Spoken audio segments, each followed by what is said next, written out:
이 모든 일이 다 나 느부갓네살 왕에게 임하였느니라. 12달이 지난 후에 내가 바벨론 왕궁 지붕에서 거닐세 나 왕이 말하여 이르되 이 큰 바벨론은 내가 능력과 권세로 건설하여 나의 도성으로 삼고 이것으로 내 위엄의 영광을 나타낸 것이 아니냐 하였더니 이 말이 아직도 나 왕의 입에 있을 때 하늘에서 소리가 내려 이르되 느부갓네살 왕아 내게 말하노니 나라의 왕위가 내게서 떠났느니라. 내가 사람에게서 쫓겨나서 들짐승과 함께 살면서 소처럼 풀을 먹을 것이요 이와 같이 7때를 지나서 지극히 높으신 이가 사람의 나라를 다스리시며 자기의 뜻대로 그것을 누구에게든지 주시는 줄을 알기까지 이르리라 하더라. 바로 그때에 이 일이 나 느부갓네살에게 응함으로 내가 사람에게 쫓겨나서 소처럼 풀을 먹으며 몸이 하늘 이슬에 젖고 머리털이 독수리털과 같이 자랐고 손톱은 새 발톱과 같이 되었더라. 그 기한이 참에 나 느부갓네살이 하늘을 우러러 보았더니 내 총명이 다시 내게로 돌아온지라. 이에 내가 지극히 높으신 이에게 감사하며 영생하시는 이를 찬양하고 경배하였나니 그 권세는 영원한 권세요 그 나라는 대대에 이르리로다. 땅의 모든 사람들을 없는 것 같이 여기시며 하늘의 군대에게든 땅의 사람에게든지 그는 자기 뜻대로 행하시나니 그의 손을 금하든지 혹시 이르기를 내가 무엇을 하느냐고 할 자가 아무도 없도다.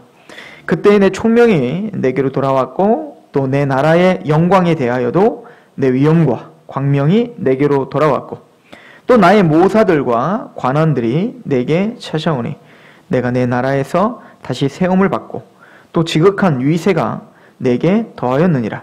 그러므로 지금 나 느부갓네살은 하늘의 왕을 찬양하며 칭송하며 경배하노니 그의 일이 다 진실하고 그의 행하심이 의로우심으로 교만하게 행하는 자를 그가 능히 낮추심이라. 아멘. 오늘 본 본문은 느부갓네살 왕의 독백이에요. 느부갓네살 왕이 스스로를 내가 이랬다. 그랬다가 죽을 뻔했다. 하나님이 살려주셨고 그래서 하나님을 찬양한다. 지금 그 내용인데요. 왜 이런 일이 벌어진 걸까? 하나님은 다니엘을 통해서 느부갓네살 왕에게 귀한 또 메시지를 줬습니다.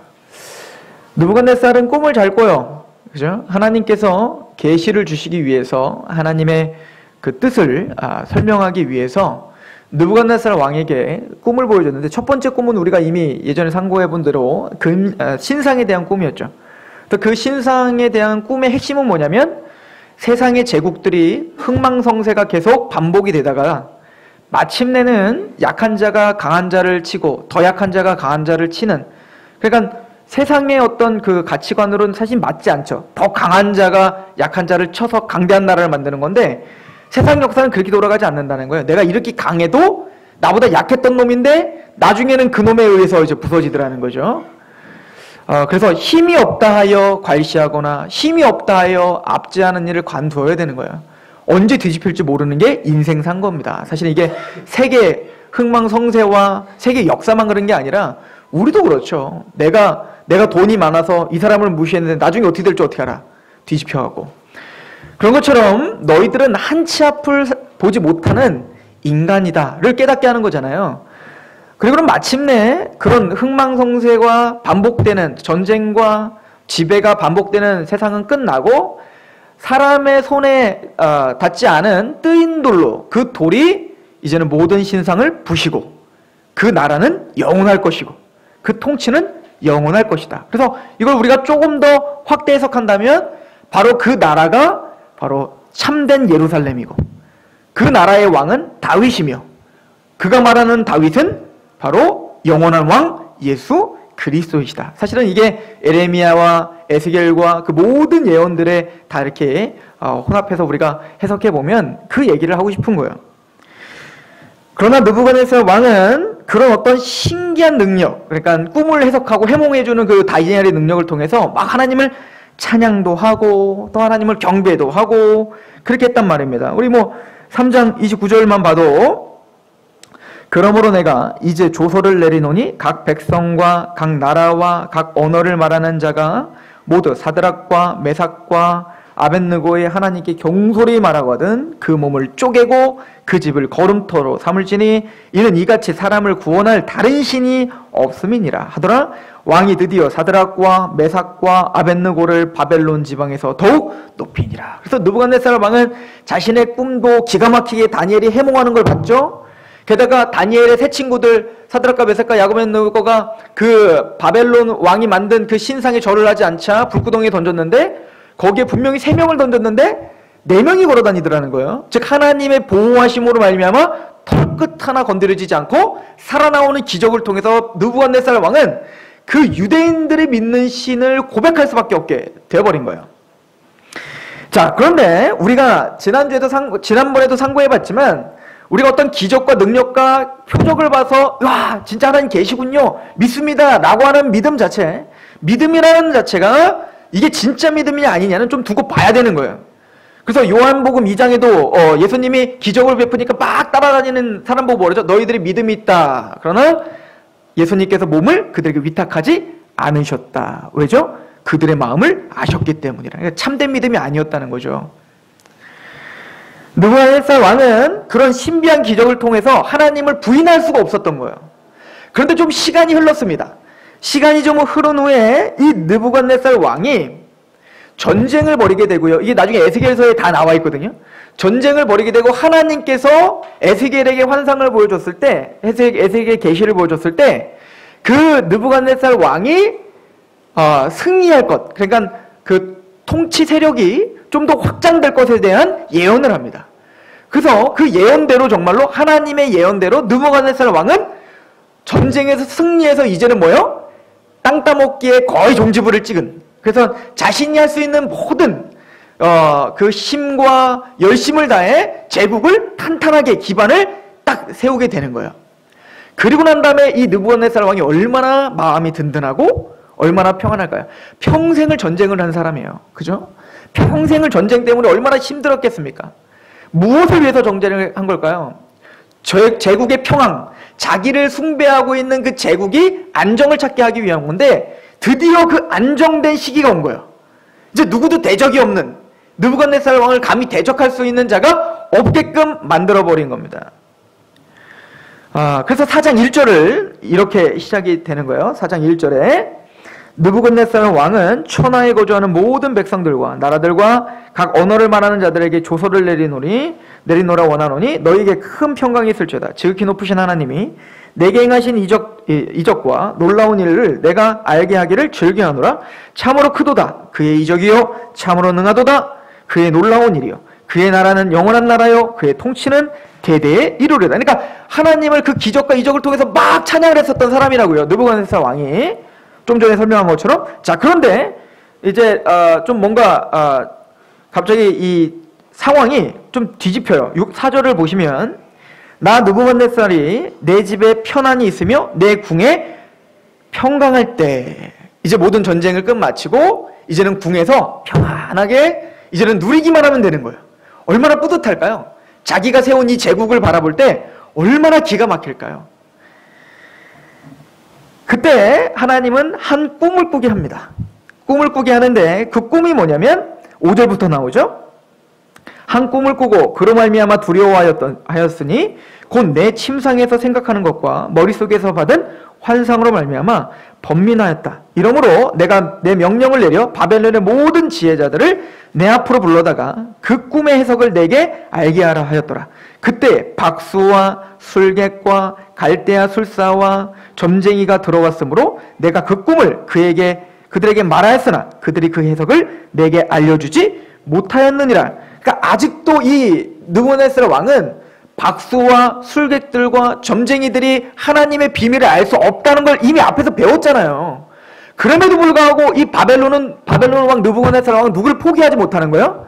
자신의 수하에 있는 박수와 술객들과 지혜자들을 포기하지를 못하는 거예요. 겉으로는 하나님을 고백하고 있지만 여전히 종교적인 습관은 뭐에 젖어 있는 겁니까? 여전히 이방성상, 즉 자신의 탐욕을 위해 박수들, 술객들을 사용하고 있어요. 게다가 분명히 하나님만이 참신입니다. 그분만이 우리를 구원할 수 있습니다. 막 그렇게 찬양을 하고 경배를 했던 느부갓네살 왕이 범민하는 이 꿈을 하나 꾼 다음에 다니엘을 부르라고요. 보니까 다니엘밖에는 이제 해석할 사람이 없으니까 다니엘을 부르는데 다니엘을 소개하는 말을 한번 보십시오. 뭐라고 다니엘을 소개하는가? 8절을 보시면요. 같이 한번 읽어봅시다. 8절 9절 시작.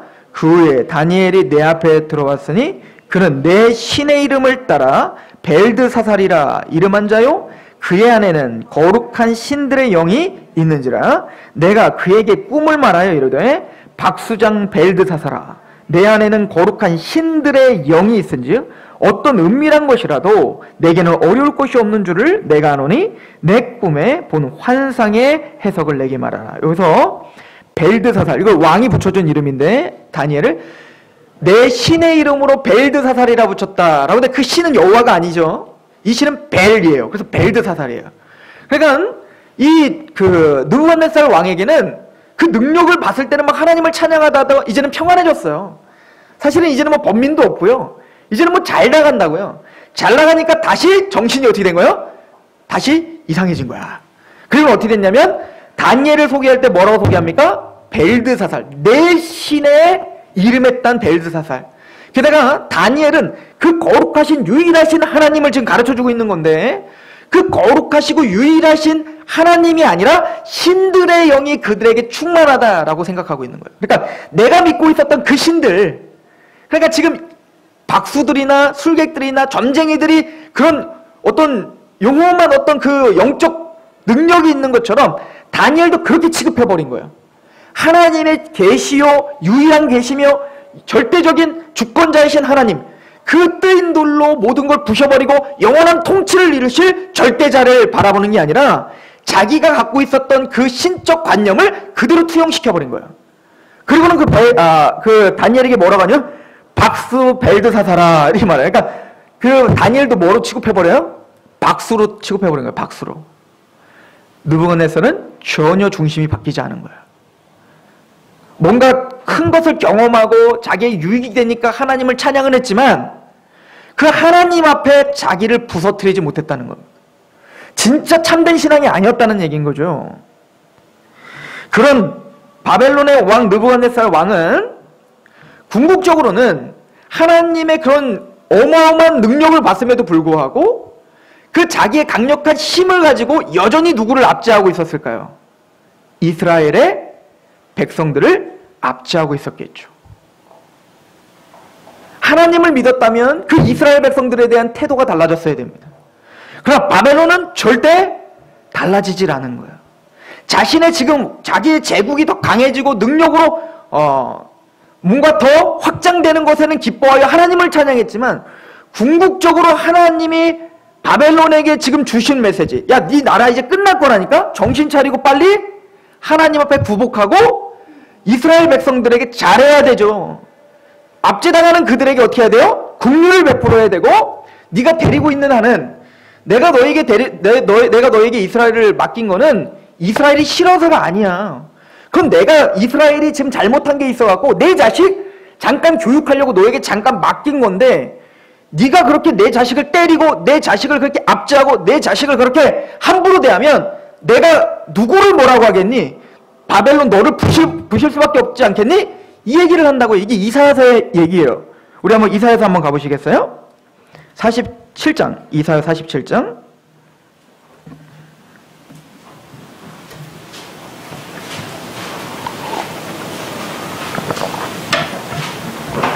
(4절부터) 보시면 이사야서 47장 4절이네요. 이거는 이미 아수르도 무너지지 않고 바벨론도 아직 무너지지 않았던 그때 이미 예언해 놓은 거예요. 47장 4절. 우리의 구원자는 그의 이름이 만군의 여호와 이스라엘의 거룩한 이시니라. 딸 갈대하여, 이 바벨론을 가리키는 겁니다. 갈대아 사람들. 딸 갈대하여 잠잠히 앉으라. 흑암으로 들어가라. 내가 다시는 여러 왕국의 여주인이라 일컬음을 받지 못하리라. 전에 내가 내 백성에게 노하여 내 기업을 욕되게 하여 그들을 내 손에 넘겨주었거늘 내가 그들을 긍휼히 여기지 아니하고 늙은이에게 내 멍에를 심히 무겁게 메우며 말하기를 내가 영영이 여주인이 되리라 하고 이 일을 내 마음에 두지도 아니하며 그들의 종말도 생각하지 아니하였도다. 이게 무슨 얘기죠? 내가 잠시 잠깐 내 자녀인 이스라엘을 다스리고 징계하고 교육하기 위해서 잠깐 내가 너에게 맡겼는데 너는 나의 뜻을 이해하지 못하고 옳거니 이거는 내 밥이다. 이거는 내가 압제해야 될 사람이구나 라고 잘못 생각했구나. 그들의 종말을 알지 못했구나. 이게 뭐죠? 하나님이 이스라엘을 향한 궁극적인 뜻을 이해하지 못하고 너희의 탐욕을 위해 내 자녀들을 지금 종부리시들 부리고 있구나. 압제하고 있구나. 내가 너희를 가만두지 않겠다. 멸망시키겠다. 이 얘기거든요. 근데 이 얘기가 지금 바벨론 느부갓네살 왕에게 지금 하는 얘기인 거야. 내가 너에게 보여줬지. 신상도 보여줬지. 다 무너질 거라 보여줬지. 네가 왕이 아니라 내가 왕이라는 거 내가 분명히 보여줬지. 그럼 정신 차려야지. 그 새 친구들 불덩이에 네가 던졌지만 네 힘으로 던졌지만 네 힘으로 죽일 수 있더냐? 못 죽이잖아. 내가 그들을 보호하니까 너는 걔를 살려줄 수밖에 없잖아. 그래서 네 입에서 나 찬양했잖아. 그런데 그래서 내가 너를 조금 더 잘해주고 또 내 자녀들 잘 좀 교육하라고 그렇게 모든 나라들에게서 승리하겠더니 내 자녀들을 압제한다고? 내가 너를 가만둘 것 같으냐? 지금은 네가 거대한 나무처럼 자라있지만 그 모든 열매가 모든 나라를 지배하고 있는 것처럼 힘이 있는 것 같지만 내가 그 나무 다 잘라버릴 거야. 이 환상을 보여준 거예요. 느부갓네살 왕에게. 오전 예배와 같이 하나님의 마음엔 교회가 중심입니다. 여러분들이 중심이라는 거예요. 때로는 하나님은 우리를 교육하기 위해 세상에 던져서 세상에 의해 압제를 받을 수도 있고 고통도 당할 수도 있고 고난도 당할 수도 있어요. 그러나 그 세상을 위함이 아니라 우리를 위함이라고 성경은 가르쳐주고 있는 거예요. 이스라엘이 깨닫지 못하는 사이에 하나님은 누구에게 찾아가는 거예요? 바벨론 왕에게 찾아가서 세상에 찾아가서 걔네들을 협박하고 있는 거예요. 아브라함이 흉년이 들어서 도망을 갔는데 이집트의 파라오가 그 부인을 뺏어가니까 하나님은 아브라함을 냅두고 이집트의 파라오를 찾아가서 네가 감히 누군데 내 자녀의 아내를 뺏어가느냐? 빨리 안 돌려줘? 확! 그래서 겁나가지고 돌려줄 수밖에 없는 것처럼 하나님은 지금 아브라함과 이스라엘과 하나님의 백성들에게 지금 관심이 있고 우리를 정결하게 교육하는 데 관심이 있다고요. 막대기에 불과한 겁니다. 그게 누구든 교회를 집어삼킬 것 같은 어떤 힘과 능력이 있다 할지라도 겁내지 말라는 겁니다. 하나님 백성들에게. 그리고 느부갓네살 왕에게 경고를 하는 겁니다. 내가 너를 완전히 부셔버리겠다. 근데 그 꿈을 보면 느부갓네살 왕이 꾼 꿈을 보면 큰 나무가 있는데 그 커다란 나무에 이제 막 다 새들이 옹기종기 모이고 근데 나중에 그것이 다 싹둑 잘라지는데 뿌리채 뽑지는 않겠다라고 약속하십니다. 내가 그루터기는 남길 것이고 기한을 정해줍니다. 내가 7년 동안 네가 왕에서 쫓겨나.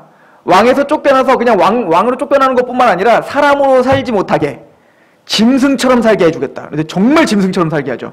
그래서 짐승의 왕 누구예요? 사자처럼 살면 또 그래도 내가 사자인가 보다라고 했는데 가장 비천한 소처럼 살아서 소처럼 풀을 뜯게 할 것이다. 그러니까 힘이 없는 그러니까 인간으로도 아닌 저 밑바닥까지 떨어뜨리겠다는 거예요. 누가? 하나님이. 그래서 7년 동안 정말로 그 예언이 어떻게 되는 거예요? 성취가 돼서 7년 동안 정말 바벨론의 왕 그 전세계 패권을 장악했던 왕이 하루아침에 횟바닥 해가지고 쫓겨난 다음에 어떻게 해요? 정말 7년 동안은 풀을 뜯어먹으면서 살았다는 얘기인 거예요. 이게 하나님이 지금 뭘 얘기하고 싶은 걸까요?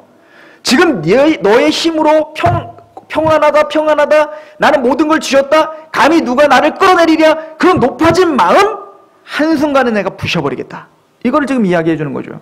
누가복음 잠깐 한번 가보세요. 누가복음 12장. 이 얘기는 사실은 성경 전체에서 우리에게 하고 있는 얘기입니다. 예수님이 하시는 말씀을 들어보십시오. 누가복음 12장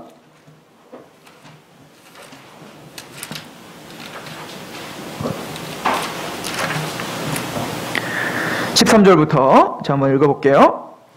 무리 중에 한 사람이 이르되 선생님 내 형을 명하여 유산을 나와 나누게 하소서 하니 이르시되 이 사람아 누가 나를 너희의 재판장이나 물건 나누는 자로 세웠느냐 하시고 그들에게 이르되 삼가 모든 탐심을 물리치라 사람의 생명이 그 소에 넉넉한데 있지 아니하느니라 하시고 지금 이 사람은 예수님을 어디다 이용하려고 하냐면 내 계산을 잘 하셔서 나에게 올 유익을 좀 더 극대화시킬 수 있는 것으로 예수님을 지금 이용하려고 하는 거예요. 예수님은 그거 거부하는 겁니다. 그런 거 내가 하러 이 땅에 온 거 아니야. 그러니까 그런 거에 나 자꾸 끼어들게 하지 마라고 하는 거예요. 그리고는 말씀하시는 겁니다. 16절. 또 비유로 그들에게 말하여 이르되 한 부자가 그 밭에 소출이 풍성함에 심중에 생각하여 이르되 내가 곡식 쌓아둘 곳이 없으니 어찌할까 하고 또 이르되 내가 이렇게 하리라 내 곡간을 헐고 더 크게 짓고 내 모든 곡식과 물건을 거기 쌓아두리라. 또 내가 내 영혼에게 이르되 영혼아 여러 해 쓸 물건을 많이 쌓아두었으니 평안히 쉬고 먹고 마시고 즐거워져 하리라 하되 하나님은 이르시되 어리석은 자여 오늘 밤에 내 영혼을 도로 찾으리니 그러면 내 준비한 것이 누구의 것이 되겠느냐 하셨으니 자기를 위하여 재물을 쌓아두고 하나님께 대하여 부요하지 못한 자가 이와 같으니라. 사실은 지금 느부갓네살 왕에게 보여준 환상, 그 꿈은 예수님이 말한 이 얘기인 거예요. 즉 사람들은요, 내 소유가 넉넉하면 또 내 일이 잘 풀리면 또 내가 뭔가 지금 잘 되고 있으면 그것 자체가 내 영혼도 그 수준이라고 생각하는 착각이 있는 거예요.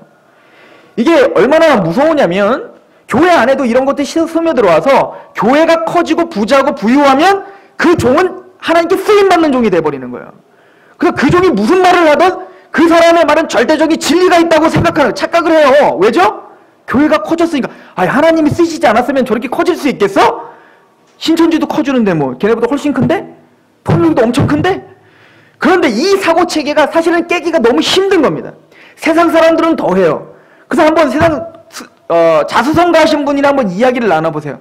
내가 뼈 빠지게 일을 해서 내 능력과 내 지혜로 뭔가를 이뤄놓으면 자기가 모든 학문과 모든 종교와 모든 것을 다 섭렵했다고 착각해. 책도 하나도 안 보는 사람들이. 재밌죠? 교수들을 무시한다니까 지들이 뭘 알아? 지들이 실물을 알아? 그게 무슨 얘기인 거죠? 자기가 뭔가를 갖고 있으면 그것이 전부라고 생각하는 겁니다. 더 나아가서 그것이 내 정서가 또 나의 영혼이 그렇게 부유하다가 착각한단 말이에요. 그러니까 부자가 천국 가는 것이 바늘기에 바늘이 들어가는, 뭐 이상한데요? 낙타가 바늘기에 들어가는 것보다 힘들다고 한 말이 그 말인 거예요. 마음이 부유해서 더 이상 뭡니까? 하나님이 있을 자리가 없는 거예요. 느부갓네살 왕을 통해서 우리에게 그것을 지금 설명해주고 있는 겁니다. 느부갓네살 왕은 그렇게 하나님을 경배했다고 입술로는 경배했지만 나중에 내가 평안해지고 어떤 자리에 딱 위치에 올라가니까 어때? 바로 잊어버리더라. 다니엘은 그 느부갓네살 왕이 너무나 안쓰러웠습니다. 다니엘은 느부갓네살 왕을 좋아했던 것 같아요. 왜냐하면 느부갓네살 왕이 다니엘을 인정해줬고 또 말을 또 잘 알아먹어. 그래도 또 얘기하면 또 잘 깨닫잖아요. 그 느부갓네살 왕에게 사실은 한번 쭉 읽어보시면 아시겠지만 다니엘은 굉장히 조심스럽게 안타까운 마음으로 계속 전해주고 있단 말입니다.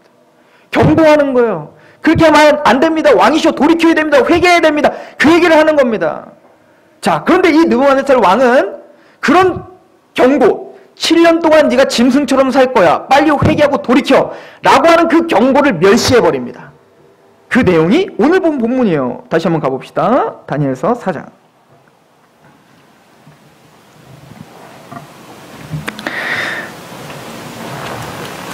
4장 28절을 보시면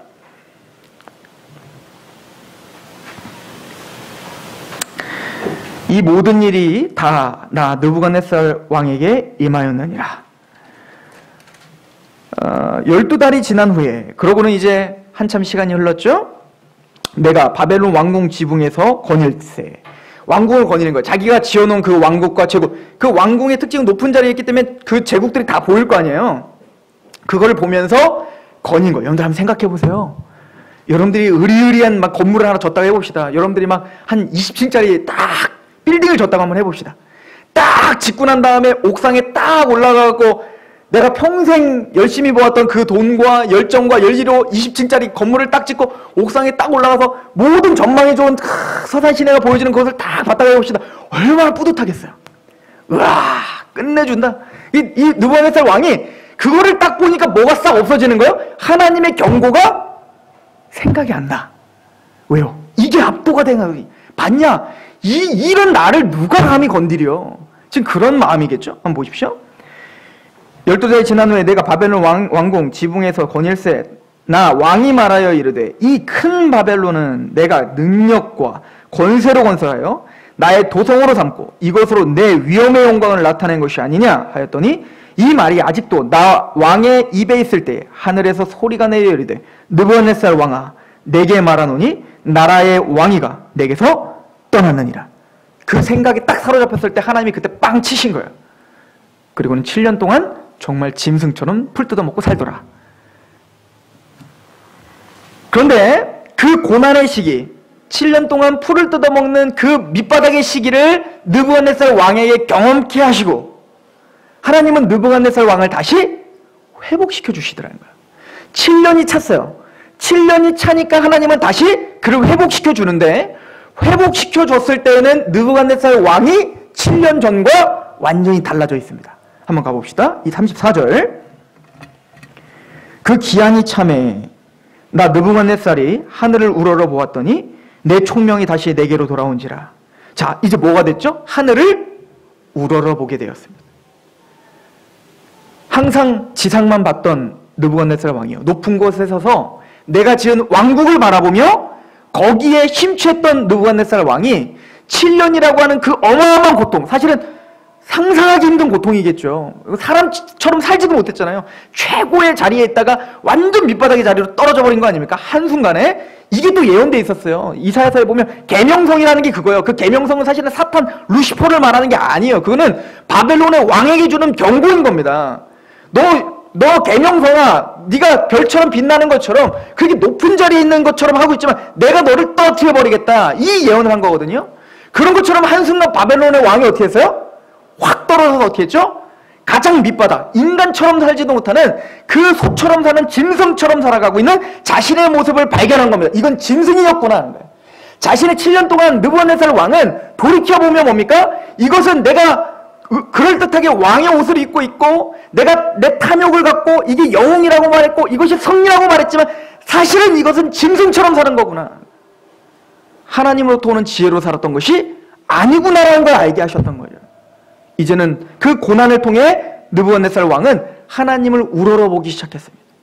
하늘이 계시다는 거, 하나님이 계시다는 거, 그분은 지극히 나보다 높다는 걸 드디어 깨닫기 시작한 거예요. 그리고는 말을 합니다. 34절 계속 보시면 그 기한이 참에 나 느부갓네살이 하늘을 우러러보았더니 내 총명이 다시 내게로 돌아온지라. 총명이 돌아오니까 어떤 일이 벌어지죠? 내가 지극히 높으신 이에게 감사하며 영생하는 이를 찬양하고 경배하였나니 그 권세는 영원할 권세요 그 나라는 대대에 이르리로다. 첫 번째 봤던 그 꿈까지도 다 이해가 되는 거예요. 하나님의 나라가 영원한 거구나.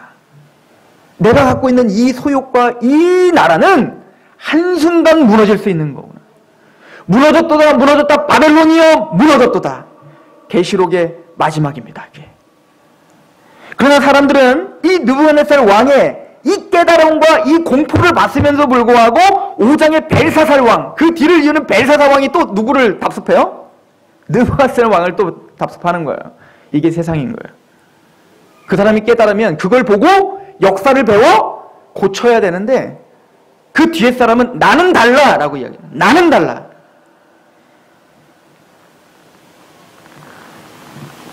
그리고 말합니다. 36절 보십시오. 35절 땅의 모든 사람들을 없는 것 같이 여기시며 하늘의 군대들에게든지 땅의 사람에게든지 그는 자기 뜻대로 행하시나니 그의 손을 금하든지 혹시 이르기를 내가 무엇을 하느냐고 할 자가 아무도 없도다. 그때 내 총명이 내게로 돌아왔고 또 내 나라의 영광에 대하여도 내 위엄과 광명이 내게로 돌아왔고 또 나의 모사들과 관원들이 내게로 찾아오니 내가 내 나라에서 다시 세움을 받고 또 지극한 위세가 내게 더하였느니라. 그러므로 지금 나 느부갓네살은 하늘의 왕을 찬양하며 찬송하며 경배하노니 그의 일이 다 진실하고 그의 행하심이 의로우심으로 교만하게 행하는 자를 그가 능히 낮추심이라. 아, 나를 낮추실 수 있는 분은 오직 하나님밖에 없군요를 고백하는 거예요. 느부갓네살 왕은 그래서 구원을 받았을까요? 못 받았을까요? 몰라요.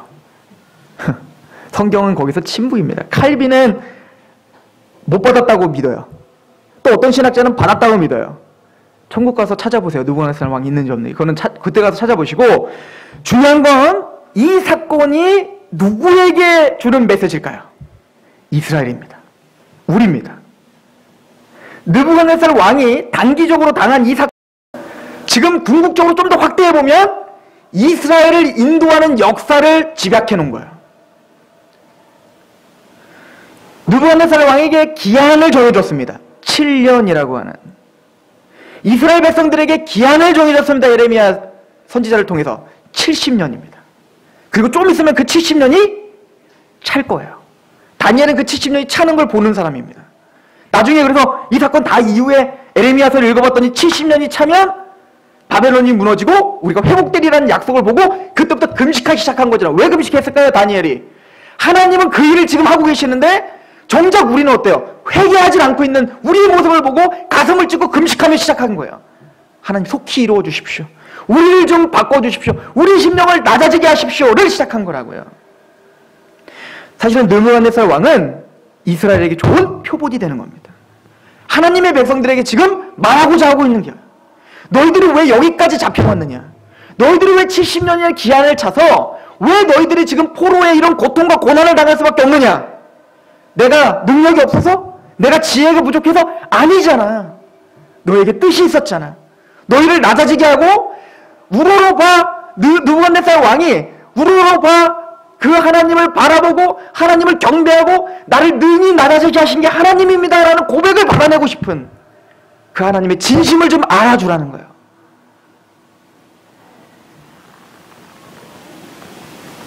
왜 이스라엘 백성들이 과거에 출애굽을 경험하고 40년 동안 광야를 지내야 됐었는가?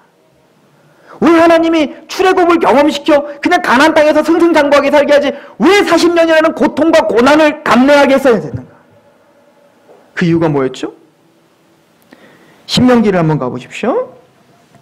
신명기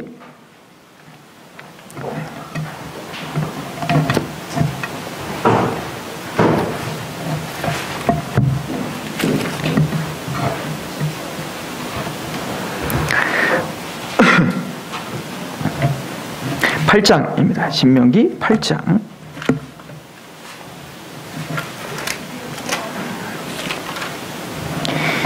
2절부터 같이 한번 읽어봅시다. 2절부터 3절까지 시작. 내 하나님 여호와께서 이 40년 동안에 내게 광야길을 걷게 하신 것을 기억하라. 이는 너를 낮추시며 너를 시험하사 내 마음이 어떠한지 그 명령을 지키는지 지키지 않는지 알려 하심이라. 너를 낮추시며 너를 줄이게 하시며 또 너를 알지 못하며 내 조상들도 알지 못하던 만나를 내게 먹게 하신 것은 사람이 떡으로만 사는 것이 아니요 여호와의 입에서 나오는 모든 말씀으로 사는 줄을 내가 알게 하려 하심이니라. 내가 너를 시험하사 내 마음이 어떠한지 그 명령을 지키는지 지키지 않는지 이는 너를 낮추시며 라고 하죠. 우리가 사는 것이 떡으로만 사는 것이 아니라 하나님의 입에서 나오는 말씀으로 산다는 걸 깨닫게 하기 위함이라는 거죠.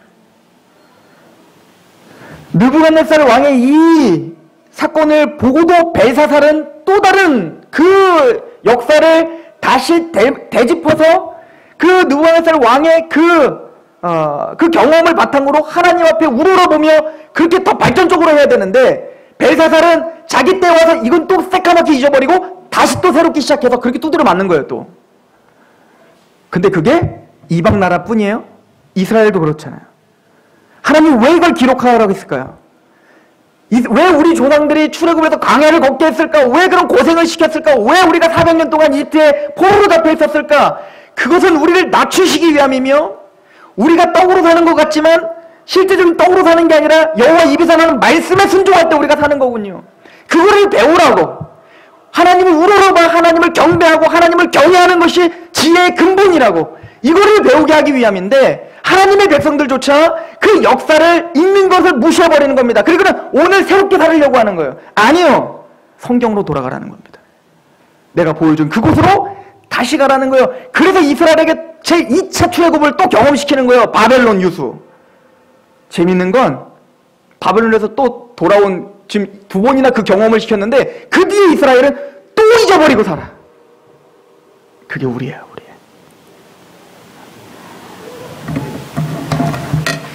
하나님은 그 답답한 심정을 그렇게 노래하고 있는 것입니다.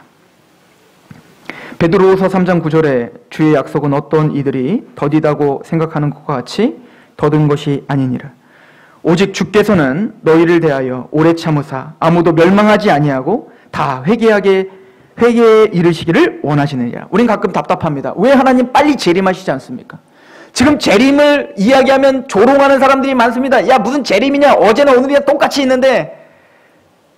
그런데 왜 하나님 빨리 오셔서 빨리 처리하지 않습니까? 이유는 하나라는 겁니다. 오래 참으시는 거예요. 왜요? 하나님이 택하신 백성들이 다 구원받을 때까지 참으셔야 되는 거예요. 만약에 14가지 다 참으면 오늘이라도 끝내실 수 있어요. 하나님이 인내하시고 오래 참는 사랑으로 기다려주고 있는 것뿐이에요. 그러면 이 세상 사람들은, 느부갓네살 왕은, 그리고 우리는 뭐 하는 자들이죠? 로마서 2장 4절인데요. 혹 내가 하나님의 인자하심이 너를 인도하여 회개하게 하심을 알지 못하여 그의 인자하심과 용납하심과 길이 참으심이 풍성함을 멸시하느냐? 다만 내 고집과 회개하지 아니한 마음을 따라 진노의 날 곧 하나님의 의로우신 심판이 나타나는 그날에 이 말 진노를 내게 쌓는도다. 우리는 그 인내와 오래 참을 멸시하며 사는 거죠. 하나님은 그 자리에서 하나님 백성들이 돌아오게 하기를 원하시는 거예요. 하나님은 우리를 이미 하늘에 앉혔고 우리에게 영화의 구원을 이미 이루셨습니다. 그리고 그렇게 우리를 만들고야 말아요. 그러나 그 과정에는 반드시 그 기한이 차면 반드시 하나님을 찬양하는 자리로 하나님이 나를 능히 낮춰주셨습니다. 내 힘으로 사는 것이 아니라 하나님의 입에서 나오는 말씀으로 사는 것이 맞습니다. 복 있는 사람은 악인의 꾀를 따르지 않고 오만한 자리에 서지 않고 오직 주 여호와의 말씀을 주야로 묵상하는 것이 복입니다. 그 고백을 할 때까지 우리를 인도하시는 그 사랑이 지금 성경에 기록되어 있고 오늘 우리의 마음에 하나님께서 지금 주시는 메시지인 것입니다. 하나님 앞에 그런 겸허함으로 다시 회복하고 승리하는 한 주간 되시길 축원합니다. 기도하겠습니다. 하나님 아버지, 느부갓네살 왕을 통하여 우리에게 주신 메시지를 봅니다. 하나님이 원하시는 건 낮아지고 낮아지는 것. 너희 안에 그리스도의 마음을 품으라.